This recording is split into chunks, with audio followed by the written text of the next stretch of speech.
Former governor of Wisconsin, Scott Walker, destroyed CNN's Abby Phillip live on air over Elon Musk, DOGE, and a few more things. Let's talk about it. How's everybody doing? My name is Anthony Brian Logan, and today we got to talk about former Wisconsin Governor Scott Walker destroying CNN's Abby Phillip and, quite frankly, the entire CNN panel over Elon Musk, DOGE, and the Wisconsin Supreme Court race. Now, there's a lot I want to say, but first things first, before we get to the articles, videos, and everything, first things first. I like Elon, but I think sometimes Elon might do a little bit too much. Just a little bit. And let me explain. I like what he's doing with Tesla. I'm not an EV guy, but that's an American car company, and it's innovative. It's electric. I like what he's doing over at Tesla. I like X, formerly Twitter. It's a great resource for me to be able to do what I do.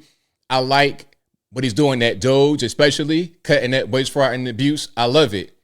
However, when it comes to politics, when he wants to become a political figure and have town halls with cheeseheads, it might be a little bit too much for some, especially in a swing state like Wisconsin, because they're like, hey, did anybody elect you? What's really going on?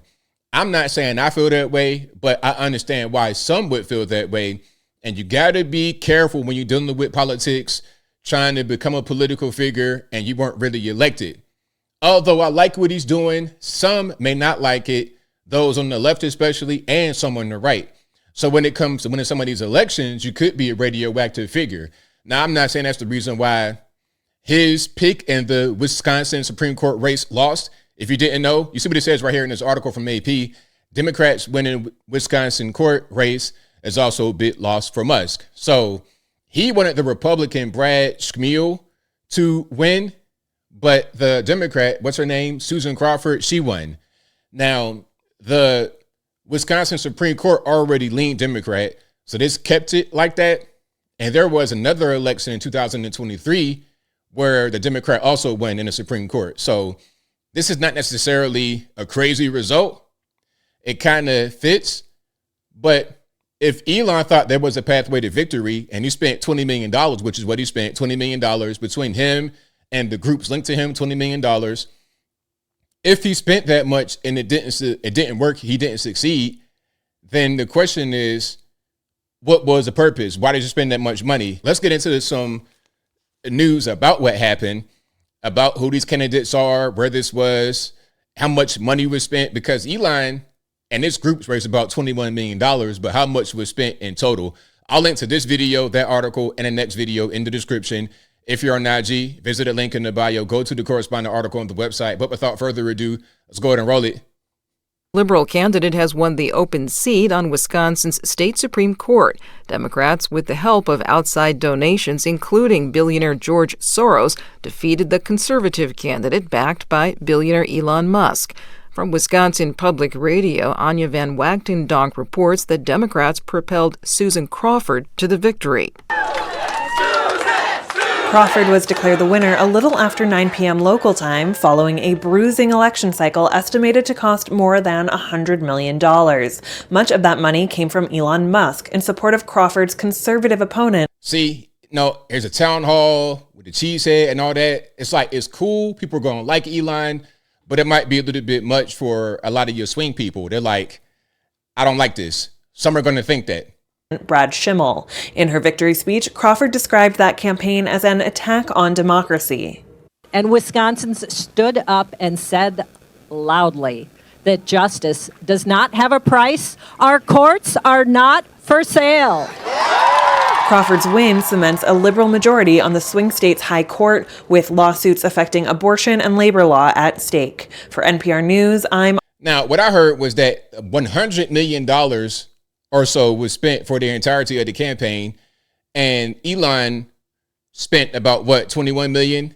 From Elon and the groups linked to him, it was $21 million from what I read. So if it was about Elon trying to buy the race, obviously it didn't work, number one. And number two, if he's trying to buy it and he spent $21 million out of $100 million, then who spent the $79 million and what were they trying to do?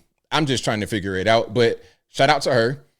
Let's keep on rocking and rolling. This is going to be the CNN clip again featuring Abby Phillip right here, who's the host, and former Wisconsin Governor Scott Walker. Check it out. I'm going to go back to Elon Musk for a second, because I mean, it is true that he spent $20 million on affiliated groups that were involved in this race. Is it a risk for Republicans to put all their eggs in that basket? Not only did he spend the money, he came to the state. Right. He came to the state. He talked about cutting Medicaid, Social Security through DOGE, bringing those issues up. Actually, he never talked. He explicitly said in Green Bay that he would not cut Social Security. Well, that's exactly what he said. Talked at his rallies. No, other people said about that, but I was there. I watched him. Okay. He did not say he was going to cut Medicaid. Other people at his rallies who work for DOGE, who work for Elon Musk's organization, talked about those issues. No. Now, what did they speak about? Did they speak about Social Security and Medicaid in general, or did they speak about cutting it for American citizens? I've never heard anybody from DOGE, whether it be Elon or anyone else, say that they wanted to cut Social Security and Medicaid. But I heard from Elon Musk himself is that he wanted to get rid of the waste, fraud, and abuse, meaning people that would have their accounts stolen by scammers. He wanted to get rid of stuff like that to give senior citizens more access to the benefits, not less. And not just seniors, but those who need Social Security. He wants to give them more access to what they receive rather than less by cutting the waste, fraud, and abuse. No, I was at the rally. Not one of them said that. That's what protesters said, but nobody there actually said that. Do you think that there are risks here? There are. If people believe the lies that people are saying about that. But that's not at all what they said. If people believe that Medicaid and Medicare is going to be touched, that's just a flat, outright lie.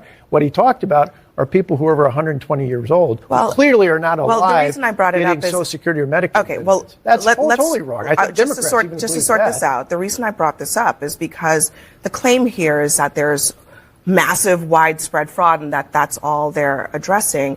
That's obviously a disputed claim, because it's not true that 120-year-old people are getting Social Security checks. Let's pause for a minute. Now, this is a big talking point of the media. Oh, it's not true that people are getting checks when they're 175 years old, they're 300 years old, they're not getting the check. Obviously, they cannot be getting the check if they're that old. You're not able to live to be that long, and that's the point. If you are listed as still receiving checks when you're that old, clearly there's fraud going on.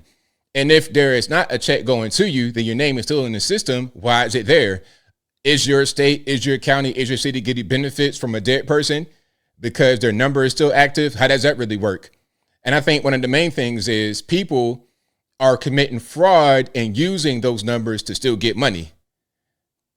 The checks stop at a certain point automatically because those checks are checks and balances. But those Social Security numbers get counted for various parts of the federal government. So they don't get a benefit directly to those people, but they count for money that gets allocated to different departments in their budget. And they shouldn't be. If somebody is no longer alive, they shouldn't be able to count that. I guess my fundamental question was, what are the risks here of Elon dabbling in elections for Republicans going forward? Well, again, I think in the end, he's going to have to continue to make the case. Part of the reason why, when we talked about our recall, what flipped things for us early on in that recall process, Time Magazine called me Dead Man Walker.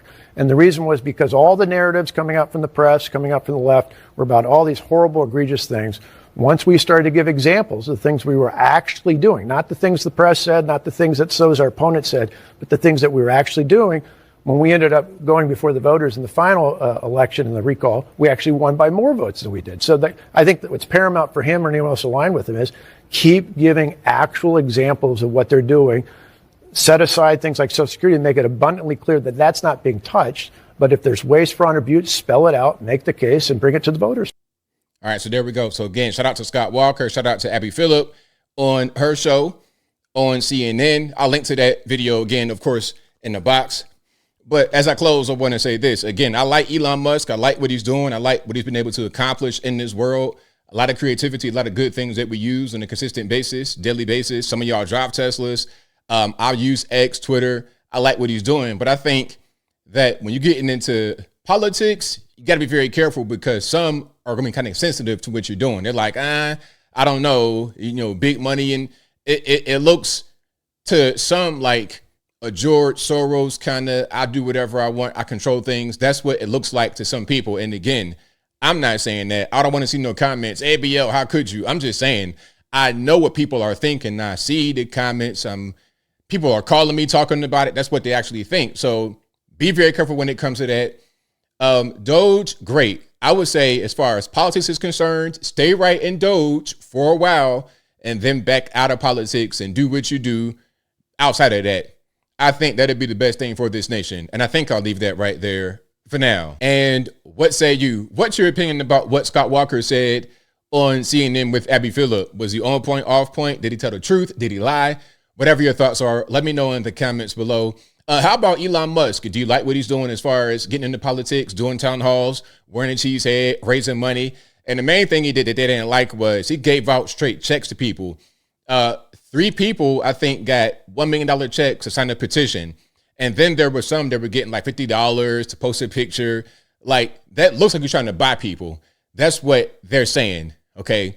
Now, you're going to spend money during an election, and a lot of it is going to go to these corporations, consultants, whatever. It'll go to them. And then they live their high life that way off of that money. But they don't want us to be able to get it because then we're kind of empowered. However, there are some regular people who think that that's not empowerment. That's just trying to purchase people who don't know any better. Whatever your thoughts are, please let me know in the comments below.